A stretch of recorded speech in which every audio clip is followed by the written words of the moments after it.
हमारे देश के प्रथम प्रधानमंत्री पंडित जवाहरलाल नेहरू ने देश में मूर्तियां स्थापित करने की बजाय, देश में मंदिर की स्थापना करने की बजाय वैज्ञानिक सोच रखते हुए रिसर्च के लिए, विज्ञान के लिए इसरो की स्थापना की थी।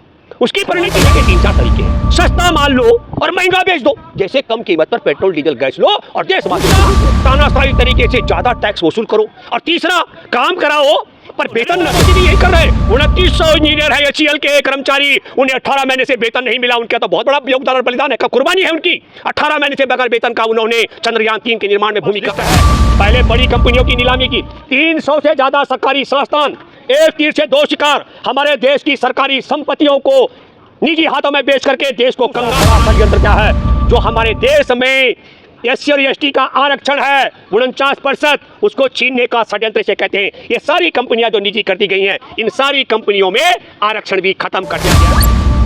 भूपेंद्र रावत जी क्या कहेंगे, अब जो है चांद के ऊपर भारत इसमें बहुत बड़ी उपलब्धियां अभी नरेंद्र मोदी जी के शासनकाल में, और लोग उनको काफ़ी बधाइयाँ दे रहे हैं, क्या कह रहे हैं? नहीं, मैं तो ये मानता हूँ कि देखिए, जो चंद्रयान हमारा 3 की सफलता के लिए, हमारे लिए, देश की 140 करोड़ आबादी के लिए, इसरो के वैज्ञानिकों के लिए, और विशेष तौर पर उन वैज्ञानिकों के साथ साथ चंद्रयान के निर्माण में जुटे HCL के 2900 इंजीनियर कर्मचारी जो पिछले 18 महीने से बगैर वेतन का योगदान दे रहे हैं, उन सब के लिए बधाई का दिन है। और सबसे बड़ी बधाई का दिन है कि हम रूस, अमेरिका और चीन के बराबर पहुंच गए, और उससे और एक कदम आगे कि हम चीन और अमेरिका, रूस से आगे इसलिए है कि हमने चंद्रयान 3 को चंद्रमा के दक्षिणी ध्रुव पे उतारा है, जहां अभी तक वो देश नहीं पहुंचे। हमारे लिए फक्र की बात है। लेकिन ये उपलब्धि दुनिया में सबसे बड़ी मूर्ति खड़ी करके हासिल नहीं की हमने। पटेल जी की मूर्ति का जिक्र कर रहा हूं। ये उपलब्धि हमने भारत में मंदिर मस्जिद का विवाद खड़ा करके नहीं की। ये उपलब्धि हमने मंदिर के शिलान्यास के लिए, या मंदिर के निर्माण में 1400 करोड़ रुपए का चंदा जुटाकर IISc का अड्डा जो बनाया वो संत चिन्मयानंद ने, उससे नहीं की है। ये उपलब्धि हमने की है कि हमारे देश के प्रथम प्रधानमंत्री पंडित जवाहरलाल नेहरू ने देश में मूर्तियां स्थापित करने की बजाय, देश में मंदिर की स्थापना करने की बजाय वैज्ञानिक सोच रखते हुए रिसर्च के लिए, विज्ञान के लिए इसरो की स्थापना की थी। उसकी परिणति है ये। हम दुनिया में मंगलयान पे भी जा चुके हैं।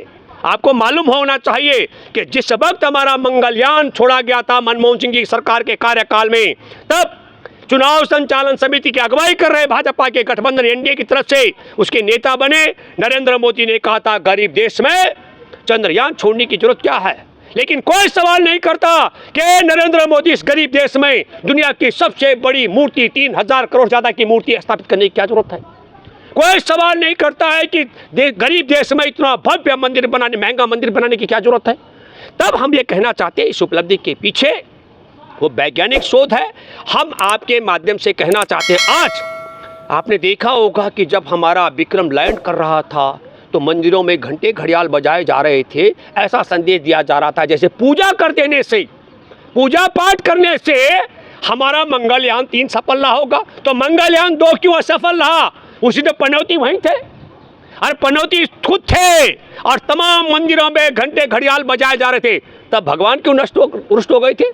तो ये माना जाए कि नरेंद्र मोदी अगर इसरो के वैज्ञानिकों के बीच में जाता है तो पनौती बन जाता है, भगवान रुष्ट हो जाते हैं, और भगवान नाराज हो गए थे, इसलिए मंगलयान 2 असफल हो गया। देश भर में पूजा पाठ तब भी हुई थी। लेकिन चंद्रयान 3 पे आप प्रधानमंत्री नहीं, मैं कह रहा हूँ। और चंद्रयान 3 पर जब उसका यहाँ से चंद्रयान 3 को रवाना किया गया तब, और जब विक्रम को वहाँ लैंड किया जाता तब दोनों वक्त पनौती वहाँ नहीं थे, इसलिए हमारी ये सफलता रही है। तो मैं ये भी मान सकता हूँ कि हमारे देश को इस वैज्ञानिक युग में मूर्ति काल और मंदिर की तरफ ले जाना, और ये मैं कहता हूँ अंधविश्वास बढ़ाने की ओर ले आने वाले पनौती का वहाँ न होने पर हो सकता है कि ऊपर वाला खुश हो गया हो। मैं भी एक बात मानता हूँ, देखिए आपके माध्यम से मैं दर्शकों से कहना चाहता हूँ, मैं बिल्कुल आस्तिक व्यक्ति हूँ, लेकिन मेरी आस्था उनमें से नहीं है कि जिनको पंडितों ने बताया कि ये भगवान है। मेरी आस्था उनमें से है कि हमारे देश में गौरैया से लेकर मोर तक, अगर आप देखिए सबका रंग रूप अलग है, आकार अलग है, लेकिन सबके पंख, सबके पंजे, सबकी चोंच, सबकी आंख एक ही जगह है। इसको आपको सोचना चाहिए।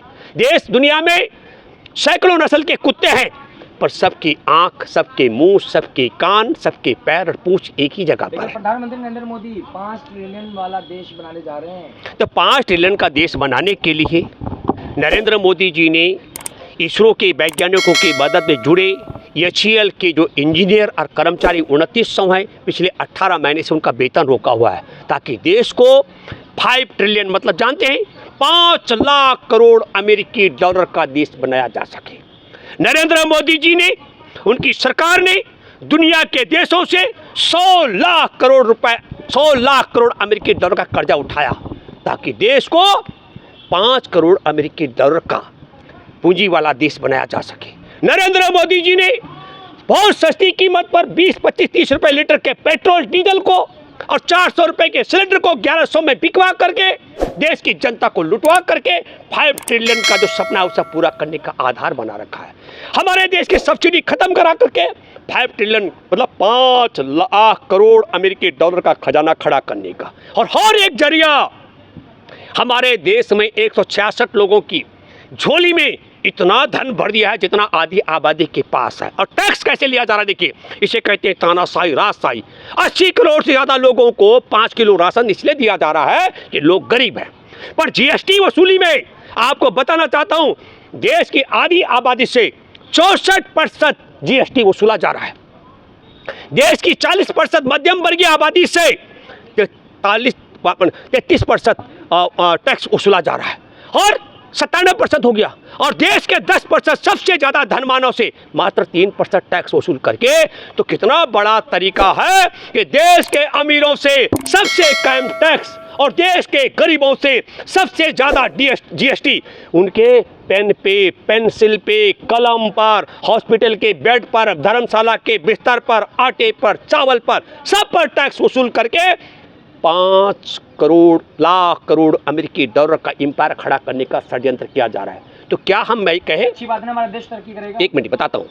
धनवान बनने के 3-4 तरीके हैं। सस्ता माल लो और महंगा बेच दो, जैसे कम कीमत पर पेट्रोल डीजल गैस लो और देशवासियों को लूट लो। दूसरा, तानाशाही तरीके से ज़्यादा टैक्स वसूल करो। और तीसरा, काम कराओ पर वेतन न दो। तो नरेंद्र मोदी भी यही कर रहे हैं। 2900 इंजीनियर है HAL के कर्मचारी, उन्हें 18 महीने से वेतन नहीं मिला। उनका तो बहुत बड़ा योगदान और बलिदान है, कब कुर्बानी है उनकी। 18 महीने से बगैर वेतन का उन्होंने चंद्रयान 3 के निर्माण में भूमिका अदा की। और हमारे देश में सस्ता पेट्रोल डीजल गैस लेकर के महंगा बिकवा कर जनता को लुटवाने का, टैक्स का मैंने आपको कह दिया, ये जो प्रचलन है। और चौथा, धनवान बनने का तरीका, दुनिया से कर्ज उठाओ 100 लाख करोड़। पर मैं फिर कहना चाहता हूँ कि नरेंद्र मोदी की सरकार का पैसा नहीं है, इसीलिए 2900 कर्मचारियों को वेतन नहीं दे पा रही है। देश की जनता के पास पैसा नहीं है और बैंकों के पास पैसा नहीं है। बड़ा सवाल होना चाहिए, मोदी बताओ पैसा कहां गया।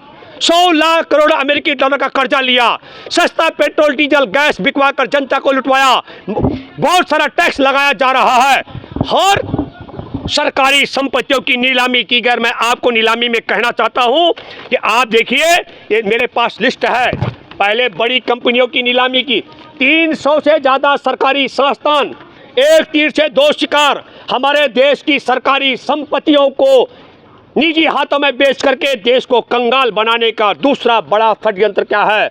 जो हमारे देश में SC और ST का आरक्षण है 49%, उसको छीनने का षड्यंत्र इसे कहते हैं। ये सारी कंपनियां जो निजी कर दी गई हैं, इन सारी कंपनियों में आरक्षण भी खत्म कर दिया गया है। ये है पनौती RSS की सरकार का षड्यंत्र। तब मैं ये कहना चाहता हूँ कि गाल बजा करके 5 ट्रिलियन की अर्थव्यवस्था भारत की नहीं हो सकती है। जो ऑलरेडी इन कंपनी में जॉब पे हैं वो तो रहेंगे ना। देखिए, जो ऑलरेडी कर रहे हैं वो अलग बात है, लेकिन उसके बाद से भविष्य में अब उनके किसी की भर्ती नहीं होगी। और मैं आपके माध्यम से कहना चाहता हूँ, मैं आपको बताना चाहता हूँ कि जो 300 से ज़्यादा सरकारी संस्थान हैं, उनमें से बमुश्किल नरेंद्र मोदी की सरकार के कार्यकाल में तय हो चुका है दर्जन, डेढ़, 2 दर्जन सरकारी संस्थान बच पाएंगे तो नहीं बच पाएंगे। और फिर मैं कहना चाहता हूँ, देश 2 राह पर है।